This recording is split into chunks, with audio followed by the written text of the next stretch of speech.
daripada mereka yang dilantik di gedung mewah ya, disumpah atas nama konstitusi negara jadi pejabat, tapi maling dan korupsi uang rakyat juga. Itu terhina. Tapi kalian PMI nggak pernah korupsi uang negara, nggak pernah korupsi uang dana bansos, ya, nggak pernah korupsi dana untuk menara BTS, nggak pernah. Jadi kalian itu lebih hebat daripada pejabat yang korup dan yang korupsi, ya. Gua ini penyumbang negara. Para pejabat negara Benny Ramdhani itu bisa makan, terima gaji tiap bulan, dinikmati oleh anak istrinya itu dari gua. Itu dong yang ada dalam hati kalian. Ini Ibu Yani, Ibu ini pejabat yang gagah-gagahan di kantor ini, itu nggak bisa terima gaji kalau nggak disumbangin uang rakyat, termasuk uang gua. Kan gitu ya? Banggalah. Yang saya muliakan, saya banggakan para pekerja migran Indonesia. Saya kalau udah ketemu mereka itu pasti kadang speechless. Ya. Ada rasa bangga, juga haru. Ya. Mereka ini orang-orang hebat. Untuk mimpi masa depan mereka berani meninggalkan tanah air, kampung halaman, orang-orang tercinta gitu kan. Demi mimpi nih Pak, demi masa depan. Dan hebatnya mereka ini, mereka bekerja, mendapatkan penghasilan dari pekerjaan, dan sebagian dari hasil pekerjaan mereka sumbangkan untuk negara ini. Jadi layak, seperti Presiden Jokowi katakan, perintah pada saya, Mas, selalu sebut mereka bahwa mereka itu pejuang keluarga dan pahlawan devisa bagi negara. Gambaran bagaimana anak-anak bangsa yang berangkat secara ilegal, tidak resmi. Apa resikonya?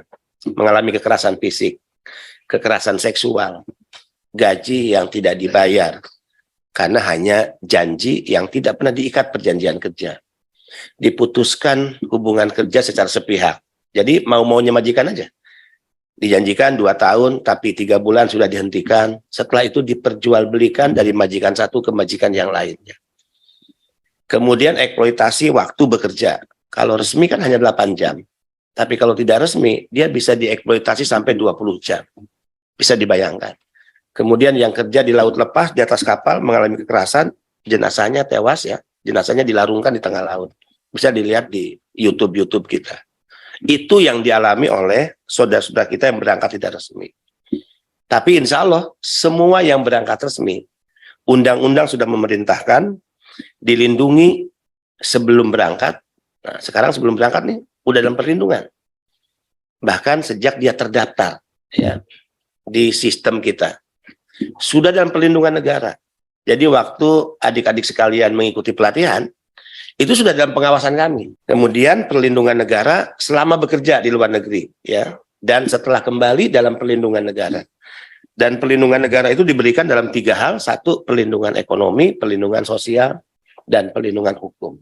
Jadi tidak perlu takut, termasuk mendapatkan asuransi atas berbagai eksploitasi, kekejaman yang banyak dilakukan oleh para aparat negara.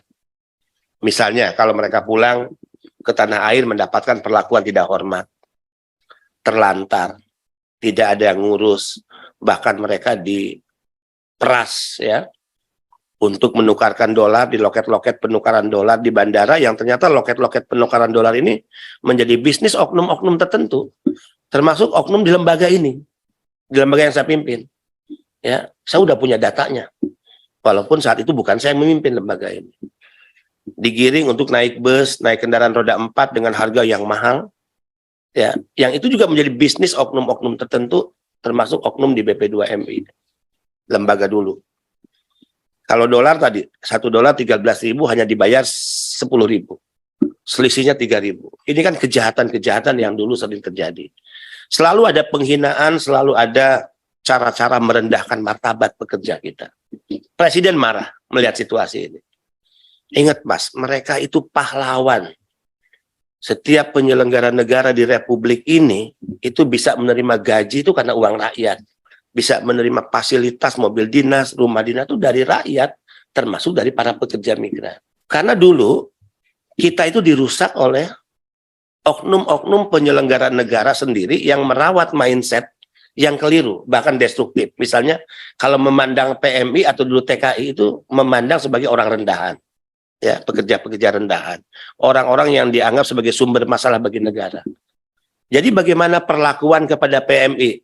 tidak merendahkan martabat kalau yang ada di otak di kepala penyelenggara negara itu sudah demikian tidak berkualitas dan bahkan merendahkan kita.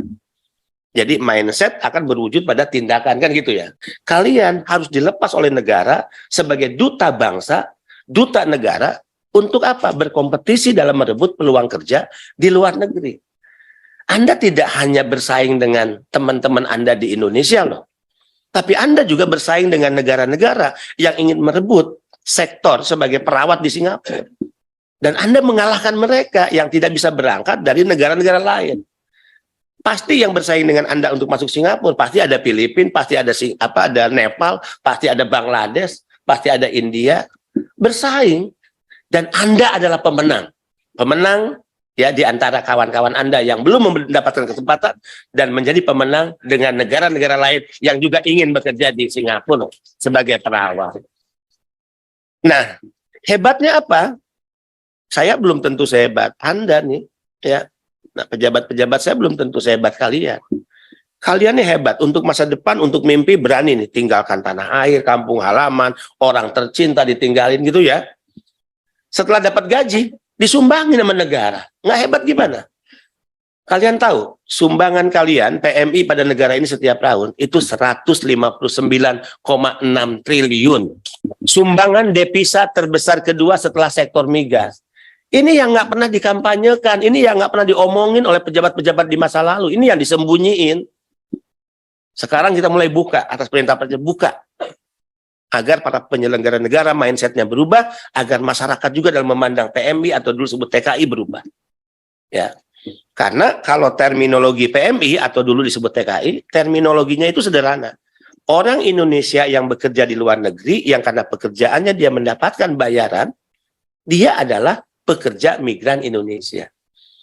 Banyak sektor, ada yang jadi perawat, ada yang di perusahaan multi internasional, ada yang di industri, ada yang di kilang minyak, berbagai sektor, termasuk sektor domestik. Gua ini penyumbang negara. Para pejabat negara Benny Ramdhani itu bisa makan, terima gaji tiap bulan, dinikmati oleh anak istrinya itu dari gua. Itu dong yang ada dalam hati kalian. Nih Bu Yani, Ibu ini nih pejabat yang gagah-gagahan di kantor ini, itu nggak bisa terima gaji kalau nggak disumbangin uang rakyat, termasuk uang gua. Kan gitu ya? Banggalah. Daripada mereka yang dilantik di gedung mewah ya, disumpah atas nama konstitusi negara, jadi pejabat, tapi maling dan korupsi uang rakyat juga. Itu terhina. Tapi kalian PMI nggak pernah korupsi uang negara, nggak pernah korupsi uang dana bansos, ya, nggak pernah korupsi dana untuk menara BTS, nggak pernah.